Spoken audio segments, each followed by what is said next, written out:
Bonjour, donc on passe à la lecture du deuxième chapitre de notre livre Finance d'entreprise, théorie et pratique de l'entreprise tunisienne.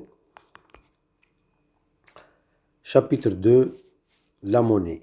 La monnaie est la matière première du travail et des décisions du directeur financier. Les humains sont des espèces qui ont créé, grâce à leur intelligence, un système qui facilite la circulation de main en main de biens nécessaires à leur survie.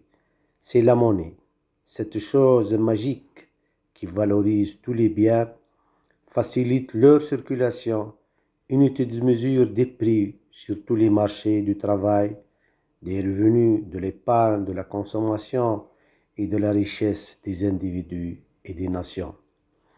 La monnaie est au cœur de toute activité économique. Travail, production, biens et services, revenus, valeur ajoutée, excédent ou déficit commercial, prix, offre, demande, équilibre, marché, titre, évaluation, ne citer que cela, tout est exprimé en monnaie.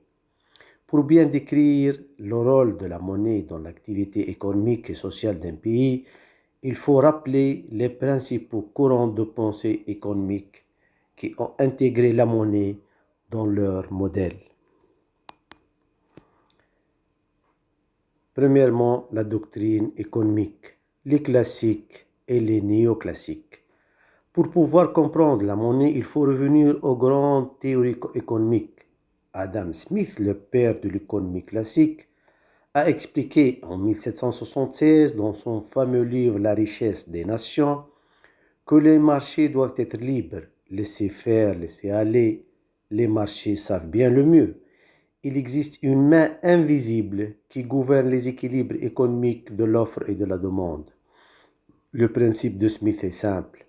Chaque fois que la quantité des produits diminue sur le marché, la compétition fait en sorte que les individus qui ne parviennent pas à s'en procurer sont disposés à payer plus cher, ce qui mène à une hausse des prix. Mais si la quantité augmente, cette offre supplémentaire entraînera la baisse des prix, puisque ceux qui l'ont offert sont disposés à accepter un prix plus bas afin de vendre leurs marchandises.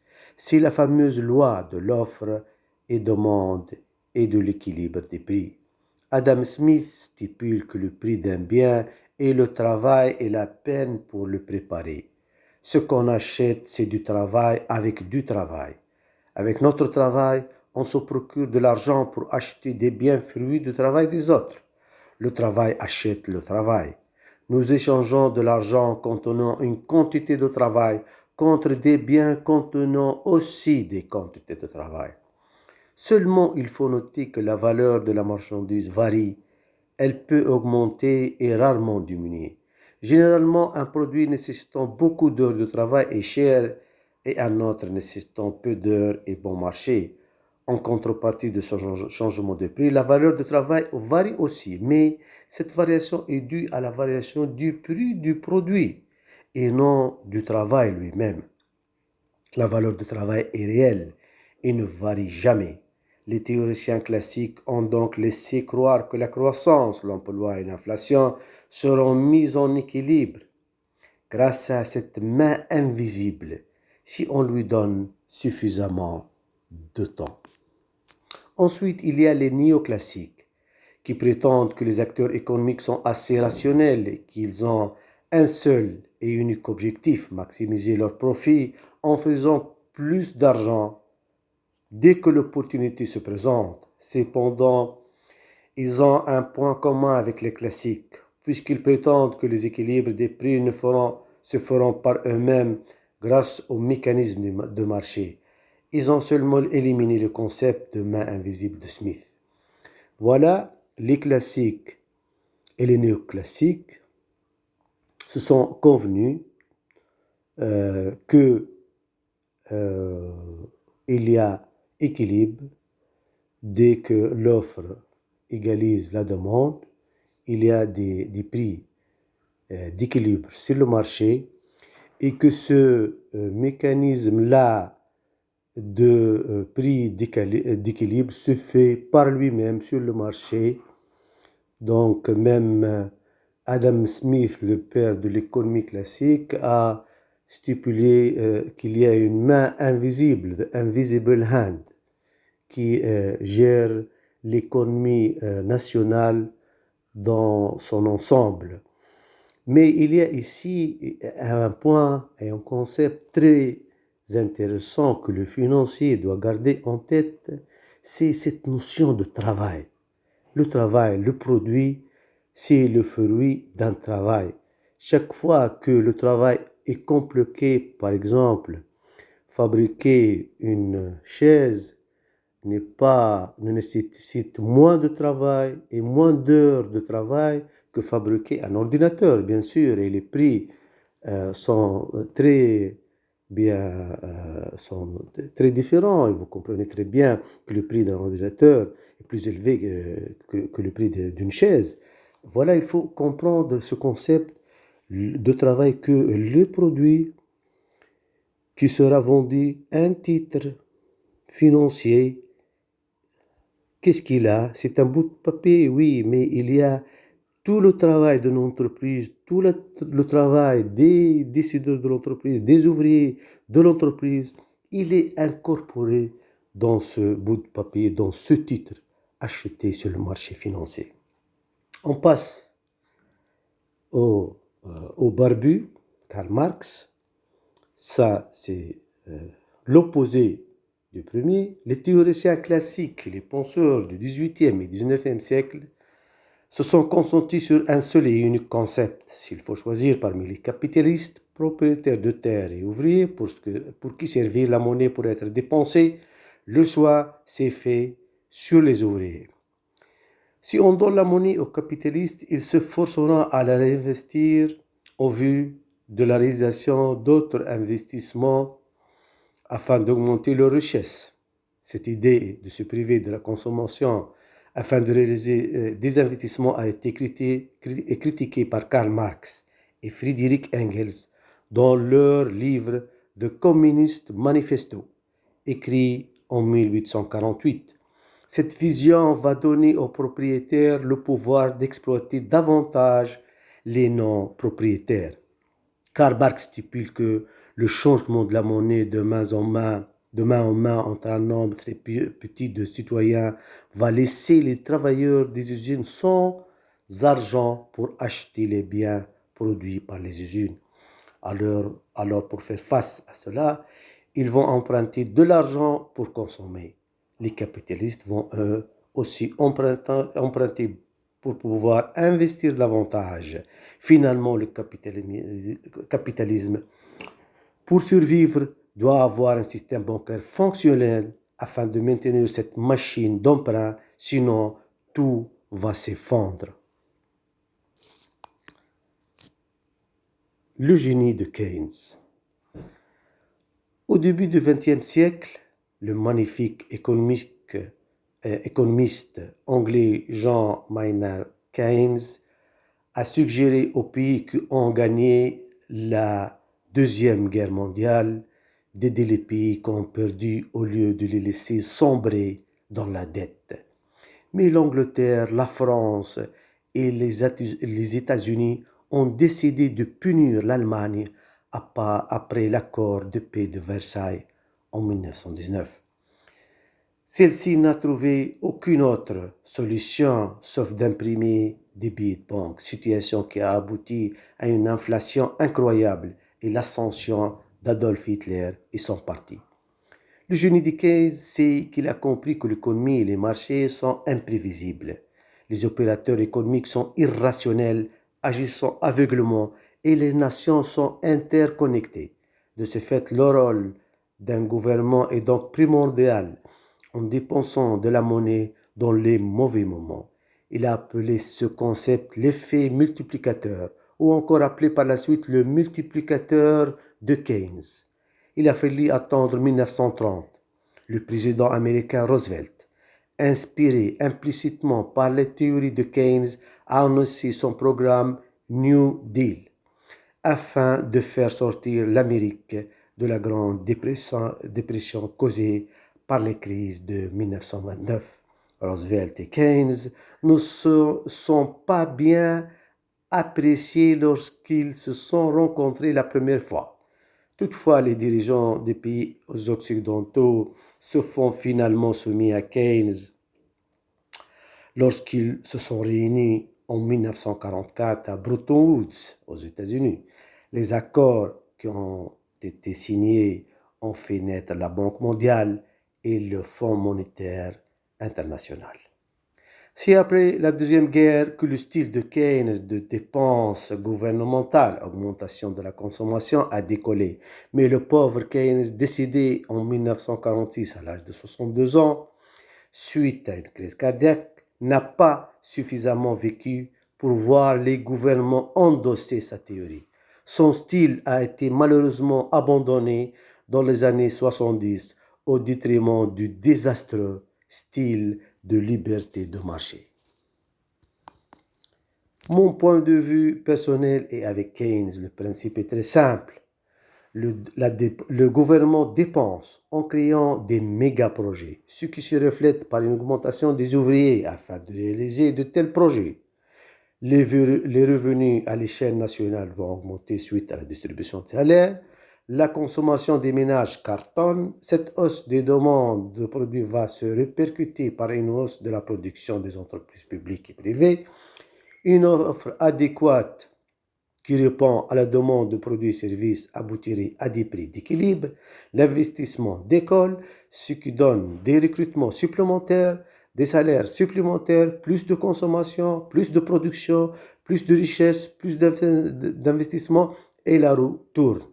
Je vois que Keynes a été suffisamment intelligent pour se situer au milieu entre des incitations à la consommation par la distribution des salaires aux ouvriers de Karl Marx et un capitalisme tout à fait libre, comme stipulent les classiques. L'idée de Keynes est d'avoir un gouvernement qui a la main sur l'économie, un gouvernement fort, exactement comme celui d'un pays communiste, sans vraiment jeter le capitalisme. C'est le génie de Keynes. Voilà. Donc, trois grands courants de pensée. Il y a les classiques et les néoclassiques. On met dans ce panier leur père, le père des classiques, Adam Smith, David Ricardo, et tous les théoriciens du courant de la pensée classique et néoclassique, qui ont bien sûr mis le fondement de la science économique moderne, le principe d'offre et demande, le principe de travail, et que le prix de n'importe quel produit, c'est le prix de travail. Et ça, c'était un principe très important pour comprendre l'avantage comparatif des nations de David Ricardo. Et il y a un concept qui a été introduit par Adam Smith, c'est le concept de main invisible. The invisible hand, et c'est peut-être ce concept, c'était la faiblesse de la théorie classique, bien que les néoclassiques, ils ont abandonné ce concept et ils ont dit que les marchés vont se régulariser par eux-mêmes sans citer le concept de invisible hand, mais implicitement comme si ils disent qu'il y a une main invisible. Les communistes et les marxistes, bien sûr, Karl Marx, Friedrich Engels, les deux grands théoriciens du communisme, dans leur fameux livre de Communist Manifesto de 1848, ils ont dit voilà, et grâce à la dialectique, il y a la réalité, il y a des ouvriers, il y a du prolétariat. Si des gens pauvres, si des gens travaillent, qu'est-ce que vous êtes en train de dire? C'est quoi ça, cette main invisible? Il n'y a pas de main invisible, il y a la réalité, il y a le travail. Il faut distribuer de la richesse à ces gens, il ne faut pas la donner aux nobles qui les exploitent, aux nouveaux bourgeois qui ont fait des nouvelles usines qui exploitent des ouvriers. Il faut euh, que le gouvernement tienne tout. Et aussi, ça, c'était une faute. Le gouvernement ne peut pas tout tenir. Le gouvernement doit savoir gouverner, c'est tout. Le gouvernement ne peut pas être propriétaire de toutes les terres, de toutes les usines. Il faut laisser les entreprises, l'initiative privée. Et ça, le génie de Keynes, il s'est introduit au milieu, il a introduit des concepts dans son livre, La théorie générale de l'emploi et de la monnaie de change. Il a introduit le concept de multiplicateur de Keynes, le multiplicateur de consommation ou la propension marginale à consommer qui est égale à 1 sur 1 moins petit c. Et chaque fois que ce petit c augmente la propension marginale, bien sûr 1 moins c diminue et l'inverse 1 sur 1 moins c augmente. Et ça, c'était le multiplicateur de Keynes qui a, qui a vraiment révolutionné la science économique au début du XXe siècle. Et Keynes, il a vraiment défendu cette théorie lorsque les nations, après la Deuxième Guerre mondiale en 1946, se sont réunies à Bretton Woods aux États-Unis et Roosevelt, bien même qu'il n'apprécie pas Keynes, parce que Keynes, c'était un londonien qui a un look, il a une façon de parler, c'est un génie qui parle d'une certaine il a un certain ego en parlant, et Roosevelt n'a pas apprécié Keynes, mais il s'est soumis à sa théorie parce que c'était là. Il ne faut pas laisser les pays qui ont perdu euh, la guerre, il ne faut pas refaire la même erreur de la Première Guerre mondiale. Ils l'ont laissé l'Allemagne comme ça, ils l'ont même puni l'Allemagne et l'inflation a été, on prend un sac d'argent en Allemagne pour acheter du pain ou pour acheter de la viande. C'était une inflation terrible qui a encouragé Hitler, Adolf Hitler, à faire ce parti extrémiste ou nationaliste depuis la Deuxième Guerre mondiale. Donc, pour ne pas faire cette erreur, il a dit, Keynes, voilà, il faut aider ces gouvernements, il faut leur donner de l'argent pour relancer les économies et pour créer de l'emploi et pour relancer la consommation. Et en 1929, il prend, euh, il prend son cheval dans les rues de Londres et il criait. Keynes criait de consommer, consommer, consommer, parce que tout le monde ne veut pas consommer, c'est la crise. Il veut consommer avec la consommation, tout va se transformer. Voilà, c'est ça, c'est en 2 mots la théorie de Keynes et là où elle se situe par rapport aux classiques, néoclassiques et aux communistes. On passe à la théorie économique de la monnaie. La théorie quantitative de la monnaie de Jean Bodin, étendue par David Ricardo, devient officielle et la seule enseignée. Karl Marx aussi abonde dans ce sens en déclarant que la monnaie masque la réalité des rapports de produits et vitesse, les rapports de production et la vitesse de circulation. Ces positions ont été interprétées par certains commentateurs du XXe siècle comme un désintérêt pour les questions monétaires qui aurait été limite du contrat principal de réflexion, alors qu'en réalité, tous les auteurs de cette époque leur consacrent plusieurs chapitres de leurs ouvrages. Ces mêmes commentateurs prêtent aussi aux auteurs du 19e siècle l'idée que la monnaie serait neutre, alors qu'au contraire, il analyse en détail pour les dénoncer les effets des variations de la masse monétaire. Cette doctrine atteint son épongée entre 1873 et 1913, avec la généralisation de l'étalon or partout en Occident et l'achèvement du mouvement d'établissement des banques centrales avec la création du système de réserve fédérale américain en 1913.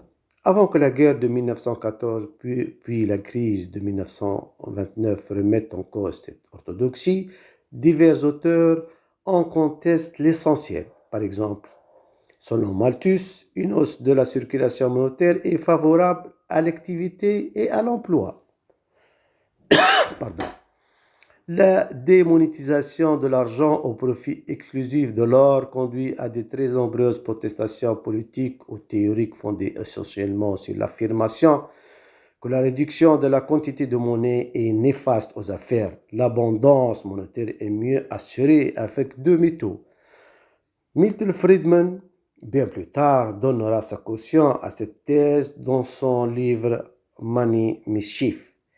Les nominalistes contestent que la monnaie ne puisse être que métallique et que sa valeur soit intrinsèque. Marcel Mangin, en 1887, affirme que la monnaie est un bon d'achat, en termes modernes, une créance sur l'économie. Joseph Schumpeter, en 1911, dans Théorie de l'évolution économique, met en avant le rôle des entrepreneurs et des banques. Il signale que l'expansion du crédit, donc de la monnaie, est indispensable à l'investissement, donc à l'activité de la croissance.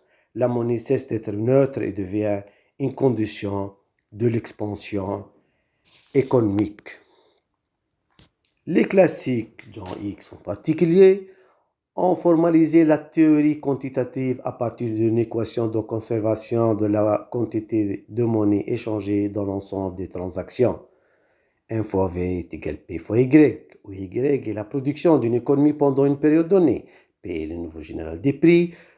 P fois Y représente la quantité d'argent échangé. M est la quantité de monnaie en circulation dans une économie pendant cette même période. V est la vitesse de circulation de la monnaie, c'est-à-dire le nombre de fois qu'une même unité de monnaie permet de régler les transactions pendant la période considérée.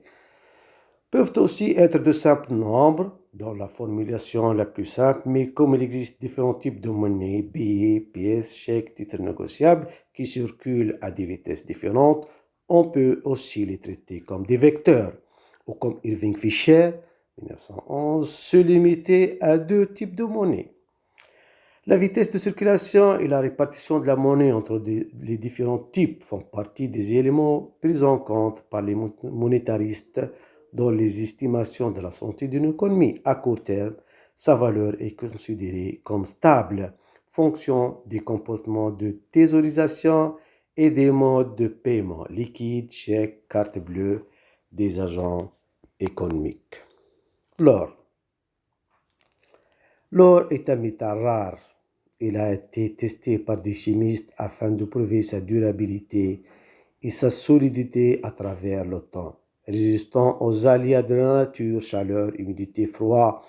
À côté de l'argent, moins résistant que l'or, il est le métal le plus précieux au monde. En plus, il est beau. L'homme a utilisé l'or depuis 5000 ans comme moyen d'échange. Les Romains utilisent des pièces de monnaie en or sur lesquelles est dessinée la tête de Jules César. Les Perses utilisaient désormais l'argent sur lequel est dessinée ou bien la tête de Darius ou Xerxès ou bien le feu. Ce métal précieux a été repris par les musulmans devenus maîtres du monde du 7e siècle jusqu'au 15e siècle. Le calife Abdelmalik ibn Marwan fut le premier à imposer le dinar en or et le dirham en argent comme monnaie de l'empire musulman.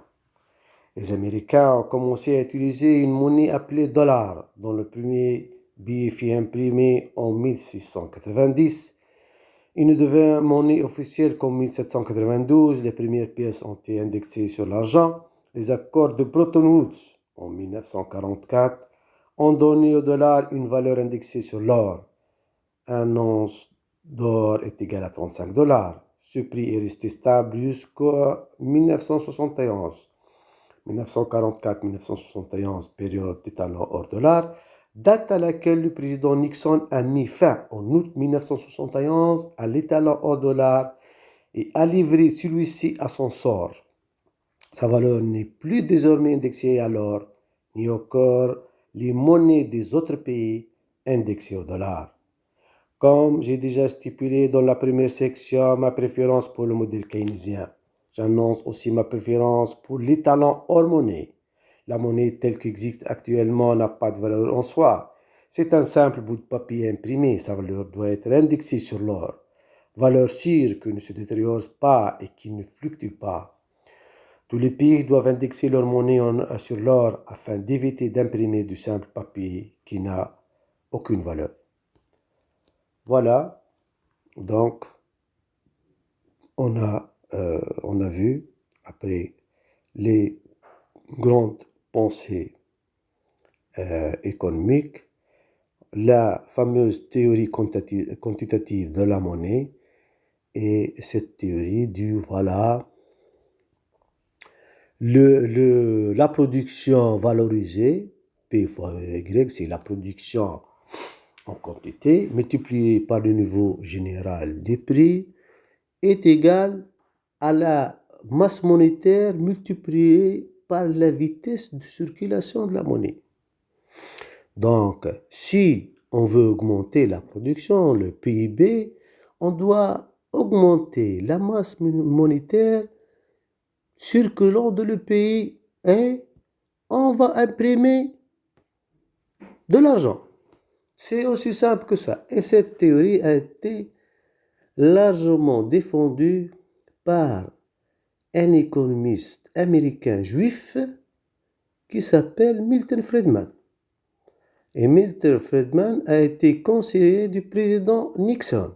Président Nixon, en août 1971, a abandonné la période étalon hors dollar depuis 1946 jusqu'à 1971 pour la désastreuse idée de liberté de marché avec impression de dollars, et les États-Unis a commencé à imprimer 2 dollars sans avoir une contrepartie dans les coffres du Federal Reserve, de la Réserve fédérale, sans la quantité qui égalise ces dollars imprimés en or. Et voilà, on a des billets, on a des trillions de billets de dollars américains qui circulent dans l'économie mondiale sans vraiment avoir de contrepartie en or. C'est ça le problème de l'inflation et de la pauvreté à l'échelle mondiale. Et le directeur financier doit comprendre le concept de travail, principalement, et que la valorisation des biens en argent contient une quantité d'inflation, comme elle contient des heures de travail. Et tout bien est le fruit du travail. Et même un titre financier, c'est le fruit du travail d'une entreprise, de ses dirigeants, de ses ouvriers. C'est des heures de travail. Tout est le fruit du travail des hommes dans tout le monde.